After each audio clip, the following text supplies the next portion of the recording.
What's going on, everyone? Welcome back to another episode of the Boundless Perception YouTube channel.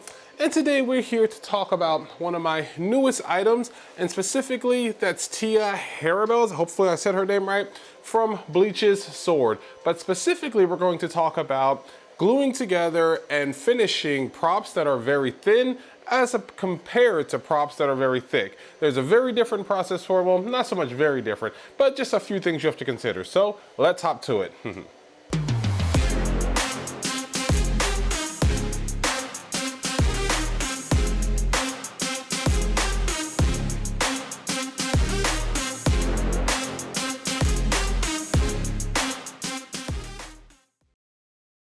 All right, guys, so as I said, we're going to be talking about basically printing and, fitting together or gluing together, finishing off very thin 3D printed props. So let me just give you guys an example. This right here, you guys saw this episode where I created the Demo Man Sticky Bomb launcher.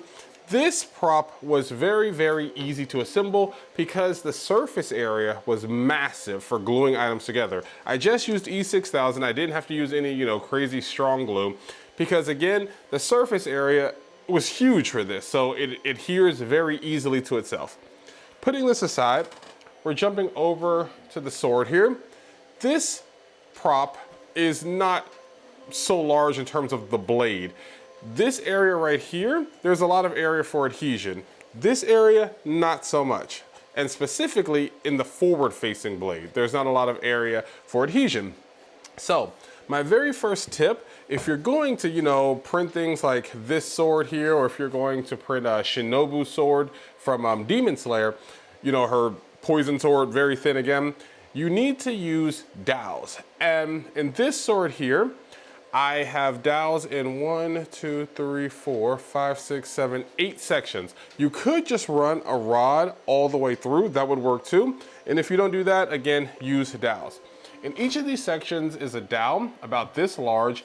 I actually had to 3D print the dowels because I couldn't find any, pre-made rods at Lowe's or Home Depot that were the size that I needed for this project. So I just 3D printed some. I printed them at 100% infill, and I didn't make them very large. This right here is just one that's exaggerated to show you guys exactly what's in there.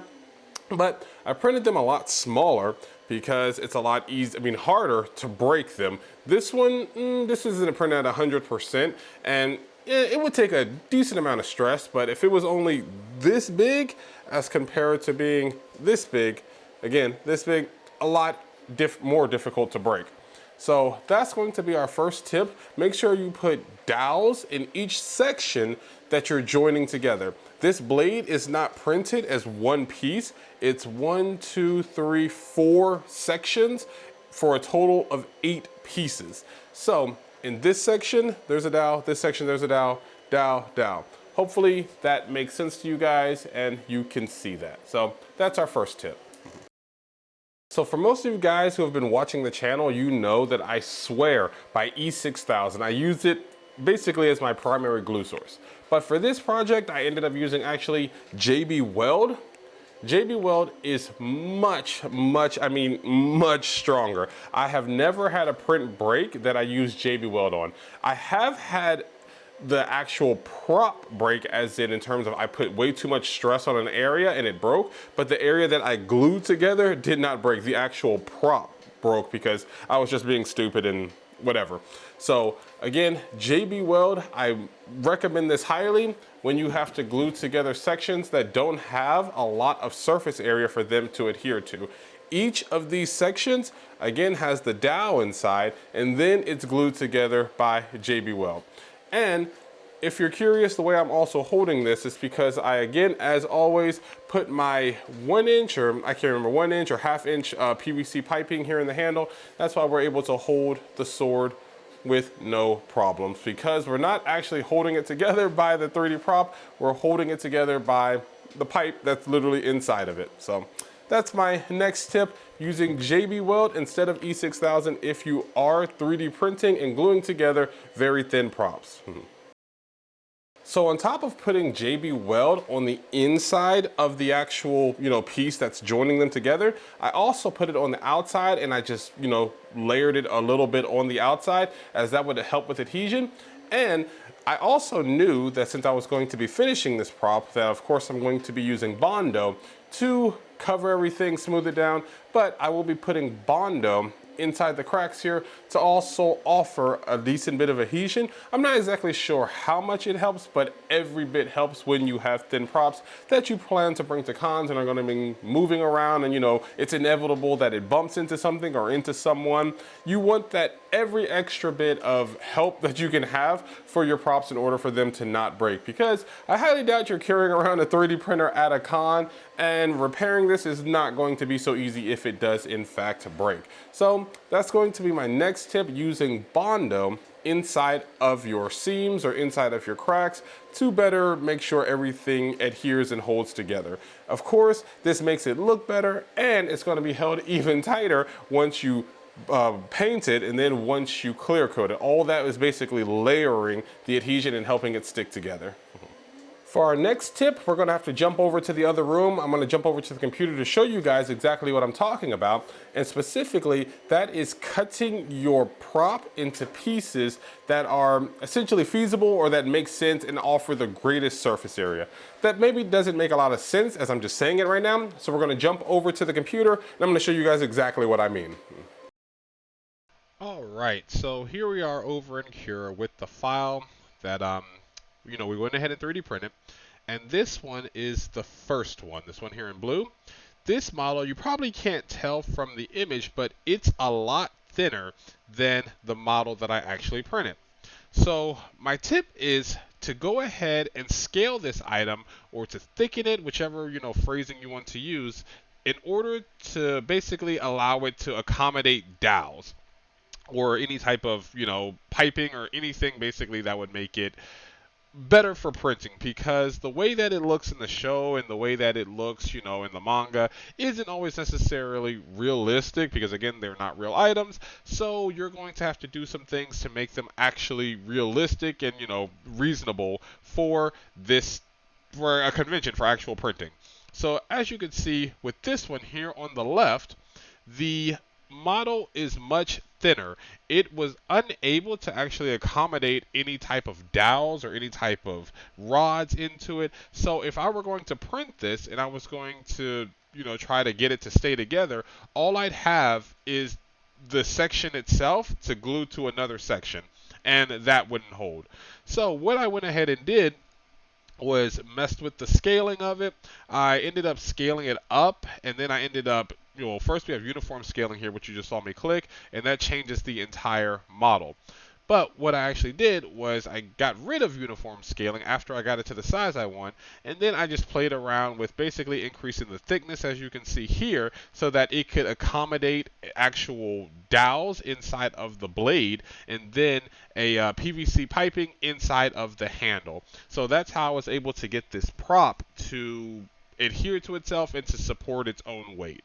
Because again, in its more realistic form, or its more true form to the manga or to the anime, there's no way that this thing would be able to hold itself. So that's my next tip, just basically scaling up your prop or thickening it in order to make it so that you can put rods inside of it to allow it to better basically hold under its own weight. Okay, for our next tip, we're going to have, well, technically 2-in-1, which is not cutting the item into too many pieces and cutting the objects to areas that allow for strong adhesion and large surface area.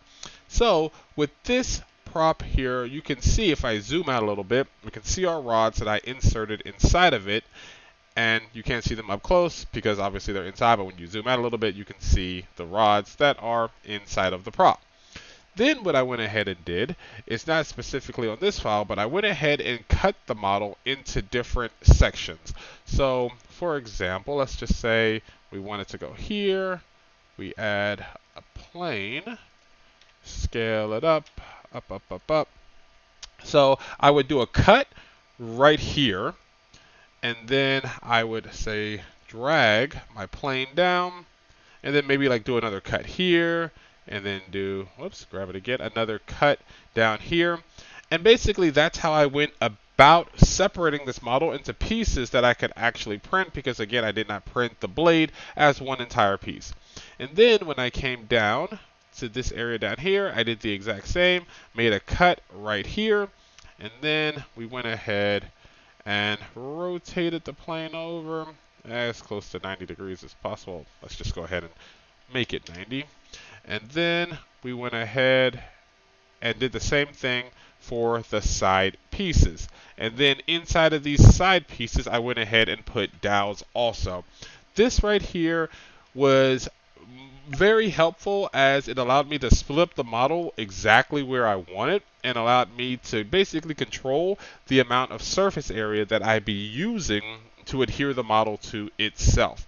You obviously want to cut in areas that are larger. So for example, down here, I made a cut because there's obviously more thickness at the base of the sword than there is at the top of the sword. So that right there definitely helped. And then also going back to my other tip when I was looking in Cura, you can also expand your prop inside here, going over to scale, and you can scale it like so. Whoops, well, yeah. Basically, that's how you would scale it. It's not doing uniform scaling, but that's how you would scale it in terms of its thickness and getting it to accommodate rods or whatever you want to stuff inside of this sword in order to make it stable and durable. So that's how you would get it done. All right, everyone. So hopefully these tips help you if you are going to 3D print thinner props, such as, this sword here, or if you're going to 3D print, as I said, Shinobu's sword from Demon Slayer. I'll just go over our quick tips again. We had using dowels inside of our sections in order to get the prop to better support itself, support its own weight. Then we also had expanding and cutting the items inside of Blender and Cura in order to accommodate larger dowels, and then of course accommodating some type of piping to put inside of a handle. We also had thoroughly bondoing the seams and using JB Weld in all of our cuts to get the item to adhere to itself and to get the item to basically be stronger at all of those cuts. We also had try not to cut the part into too many pieces, because again, you're gonna have to put more dowels. Just try not to cut into too many pieces. Basically, using those tips, I believe you will have a successful print and you'll have a successful, creation of your 3D printed prop, your thin prop. That's what I've used so far to get me through them. I really don't like 3D printing thin items because they do require a bit more work, a bit more finesse. I like my thicker items. I like, my Yoko rifle back there. I like my shield, my Freddy helm. But every now and then there are some things I just have to create and just, I just have to get it done. Anyways though, hopefully you guys appreciate this episode. You like this episode. If you do, definitely give me a like or a thumbs up. And let me know what you're printing in the comment section if you are printing something thin and if you used any of these tips. Again, thank you guys so much for supporting the channel and checking out my episodes. And well, until next time, stay boundless. See you all. Bye-bye.